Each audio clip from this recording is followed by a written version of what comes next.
Chapitre 15. Trois personnages s'avançaient dans le passage. Zira, la guenon chimpanzé, et deux autres singes dont l'un était visiblement une haute autorité. C'était un orang-outan, le premier de cette espèce que je voyais sur la planète Sauror. Il était moins grand que les gorilles et assez voûté. Ses bras étaient relativement plus longs, de sorte qu'il marchait souvent en prenant appui sur ses mains, ce que les autres singes ne faisaient que rarement. Il me donnait ainsi l'impression bizarre de s'aider de deux cannes. La tête ornée de longs poils fauves enfoncés dans les épaules, le visage figé dans un air de méditation pédante, il m'apparut comme un vieux pontife, vénérable et solennel. Son costume tranchait aussi sur celui des autres. Une longue redingote noire, dont le revers s'ornait d'une étoile rouge, et un pantalon rayé blanc et noir, le tout assez poussiéreux. Une guenon chimpanzé de petite taille le suivait, portant une lourde serviette. D'après son attitude, elle devait être sa secrétaire. On ne s'étonne plus, je pense, de me voir signaler à chaque instant des attitudes et des expressions significatives chez ces singes. Je jure que tout être raisonnable eût conclu comme moi, à la vue de ce couple, qu'il s'agissait d'un savant chevronné et de son humble secrétaire. Leur arrivée fut l'occasion pour moi de constater une fois de plus le sens de la hiérarchie qui semblait exister chez les singes. Zira témoignait au grand patron un respect évident. Les deux gorilles se portèrent à sa rencontre dès qu'ils l'aperçurent et le saluèrent très bas. L'orang-outan leur fit un petit signe condescendant de la main. Ils se dirigèrent tout droit vers ma cage. N'étais-je pas le sujet le plus intéressant du lot ? J'accueillis l'autorité avec mon sourire le plus amical et en lui parlant sur un ton emphatique. « Cher orang-outan, dis-je, combien je suis heureux d'être enfin en présence d'une créature qui respire la sagesse et l'intelligence. Je suis sûr que nous allons nous entendre, toi et moi. » Le cher vieillard avait tressauté au son de ma voix. Il se gratta longuement l'oreille, tandis que son œil soupçonneux inspectait la cage, comme s'il flairait une supercherie. Zira prit alors la parole, son cahier à la main, relisant les notes prises à mon sujet. Elle insistait, mais il était manifeste que l'orang-outan refusait de se laisser convaincre. Il prononça 2 ou 3 sentences d'allure pompeuse, haussa plusieurs fois les épaules, secoua la tête, puis mit les mains derrière son dos et entreprit une promenade dans le couloir, passant et repassant devant ma cage, en me lançant des coups d'œil assez peu bienveillants.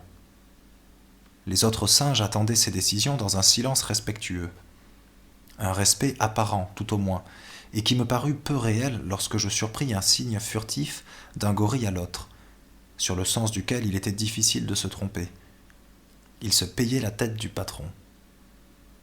Ceci, joint au dépit que je ressentais de son attitude à mon égard, m'inspira l'idée de lui jouer une petite scène propre à les convaincre de mon esprit. Je me mis à arpenter la cage en long et en large, imitant son allure, le dos voûté, les mains derrière le dos, les sourcils froncés avec un air de profonde méditation. Les gorilles s'étouffèrent à force de rire, et Zira elle-même ne put garder son sérieux. Quant à la secrétaire, elle fut obligée de plonger son museau dans sa serviette pour dissimuler son hilarité. Je me félicitai de ma démonstration jusqu'au moment où je m'aperçus qu'elle était dangereuse. Remarquant ma mimique, l'orang-outan en conçut un violent dépit et prononça d'une voix sèche quelques paroles sévères qui rétablirent immédiatement l'ordre. Alors il s'arrêta en face de moi et entreprit de dicter ses observations à sa secrétaire. Il dictait depuis fort longtemps, ponctuant ses phrases de gestes pompeux. Je commençai à en avoir assez de son aveuglement et résolus de lui donner une nouvelle preuve de mes capacités. Tendant le bras vers lui, je prononçai en m'appliquant de mon mieux « Misaius ». J'avais remarqué que tous les subalternes s'adressaient à lui commençant par ces mots. Zaius, je l'appris par la suite, était le nom du pontife. Mi, un titre honorifique. Les singes furent médusés. Ils n'avaient plus du tout envie de rire, en particulier Zira, qui me parut extrêmement troublée, surtout lorsque j'ajoutai, en pointant un doigt vers elle, « Zira », nom que j'avais également retenu et qui ne pouvait être que le sien. Quant à Zaius, il fut en proie à une grande nervosité et se remit à arpenter le couloir, secouant de nouveau la tête d'un air incrédule. Enfin, calmé, il donna l'ordre de me faire subir devant lui les tests que l'on m'imposait depuis la veille.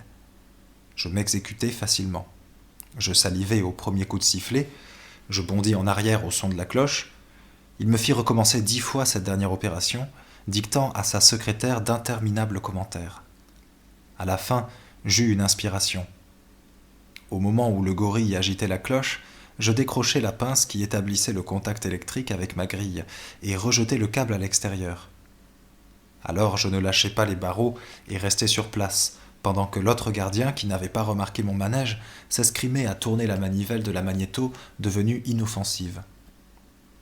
J'étais très fier de cette initiative qui devait être une preuve irréfutable de sagesse pour toute créature raisonnable. En fait, l'attitude de Zira me prouva qu'elle, au moins, était fortement ébranlée. Elle me regarda avec une intensité singulière et son museau blanc se teinta de rose, ce qui, je l'appris plus tard, est un signe d'émoi chez les chimpanzés. Mais il n'y avait rien à faire pour convaincre l'orang-outan. Ce diable de singe se mit de nouveau à hausser les épaules d'une manière désagréable et à secouer la tête avec énergie quand Zira lui parla. C'était un savant méthodique, il ne voulait pas s'en laisser compter.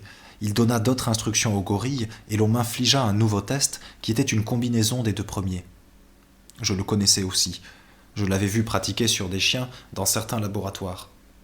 Il s'agissait de troubler le sujet, d'introduire de la confusion mentale dans son esprit en combinant deux réflexes.